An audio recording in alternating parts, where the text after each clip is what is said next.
It's India versus Pakistan. 41 বছরের ইতিহাসে যা আগে কখনো দেখা যায়নি, এবার সেই ইতিহাস গড়তে যাচ্ছে এশিয়া কাপ। প্রথমবারের মতো ফাইনালে মুখোমুখি হচ্ছে দুই চিরপ্রতিদ্বন্দ্বী ভারত পাকিস্তান। 1984 সাল থেকে শুরু হওয়া এই টুর্নামেন্টের ফাইনালে এর আগে কখনোই দেখা যায়নি এই মহারণ। গেল রাতে বল হাতে দুর্দান্ত শুরুর পরও দায়িত্ব জ্ঞানহীন ব্যাটিংয়ে শেষ পর্যন্ত ফাইনালের স্বপ্ন মাটি হয় বাংলাদেশের। পাকিস্তানের কাছে 11 রানে হেরে মাঠ ছাড়ে টাইগাররা, আর এতেই পাকিস্তান কাটে ফাইনালের টিকিট, প্রস্তুত হয় শিরোপার মঞ্চ। টুর্নামেন্টের শুরু থেকে অপ্রতিরোধ্য ভারত আগেই নিশ্চিত করেছিল তাদের ফাইনাল। অপেক্ষা ছিল প্রতিপক্ষের, গেল রাতে সেটাও হলো নিশ্চিত। এখন অপেক্ষা শেষ লড়াইয়ের।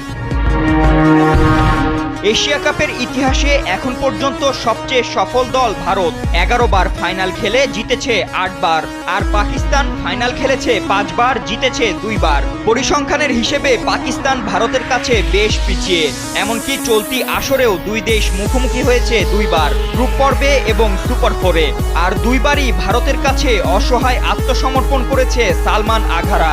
তাই তো এখন প্রশ্ন, তৃতীয়বার কি বদলা নিতে পারবে পাকিস্তান, নাকি জয়ের হ্যাট্রিক করবেন সূর্যকুমাররা? তবে ফলাফল যাই হোক না কেন, দিন 3 পর আরও এক মহারণের অপেক্ষায় ক্রিকেট বিশ্ব।